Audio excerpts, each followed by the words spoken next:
Everybody, I'm Christopher Green. You're tuning into AMTV Alternative Media Television. We're finally starting to dry up a little bit here in Arizona. It was kind of like a river runs through it. Don't know if you guys saw the images yesterday. It was national news.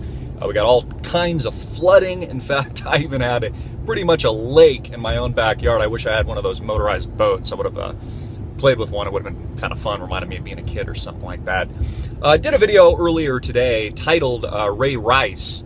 And obviously that he's being targeted because he's a black NFL player. And the NFL commissioner, a white man, Mr. Goodell, and also the coach of Ray Rice, white. So obviously the mainstream media can concoct their story and pitch the narrative of, again, the white man attacking and treating the black man unfairly, as is the continuous narrative, whether or not it's Trayvon Martin beating the shit out of George Zimmerman before he was shot, or it is Michael Brown beating the shit out of a cop and fracturing his eyeball before he was shot dead, or before he robbed a liquor store and antagonized, using brute physical force, one of the store clerks. Again, this narrative that the black man is constantly being targeted and treated unfairly. It's why people like Jamie Foxx, Hollywood superstars, wore a Trayvon Martin t-shirt to one of his events during that breaking and very controversial race-baiting story, where the reverends of the world, the race baiters, I like to call them the haters,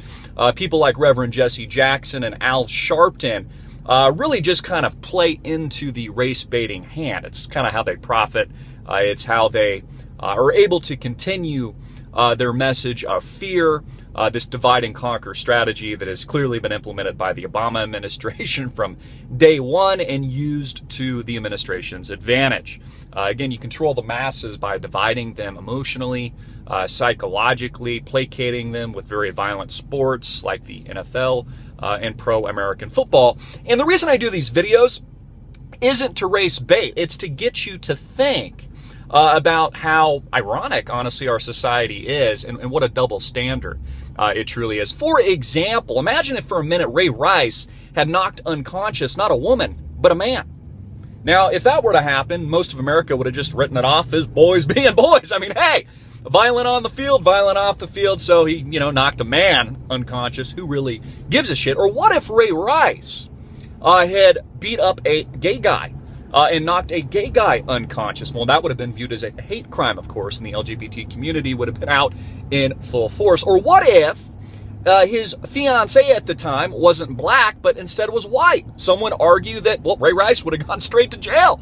They probably bring even more aggressive charges against him. So I don't do these videos not to point out that racism doesn't necessarily exist. Of course it exists in our society. In fact, most people inherently, I would think, probably and most people probably agree with me, are inherently racist to a certain degree. I mean, take a look how we self-segregate ourselves in society. Now, that doesn't necessarily mean that you're racist just because we self-segregate, but we do have a natural tendency to self-segregate in America. And again, these constant double standards where one minute the mainstream media points out that Michael Brown's unfairly treated and that him beating up a store clerk, robbing a liquor store, and beating the shit out of a cop is erroneous. It's just that a white cop happened to shoot him, and so that's a race issue. And then on the other flip side of it, feeding into stories, whether or not it's Donald Sterling being taken maybe out of context or maybe even in context, but his private information being leaked by some profiteering whore that he happened to be dating at the time. Again, nothing is private now. We just had another NBA coach being forced to self-censor himself and step down because of these same issues, because of this bullshit mainstream media, politically correct society. We now have this self-censorship where you can never make a mistake. You can't hide anything.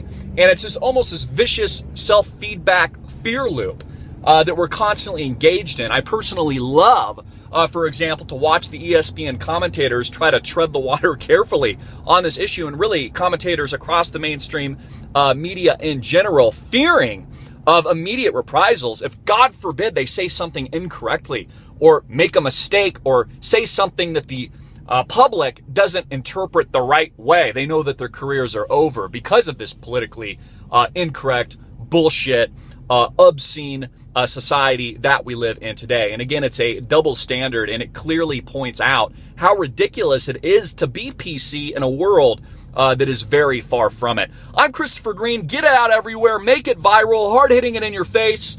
And click the link below to support our sponsor.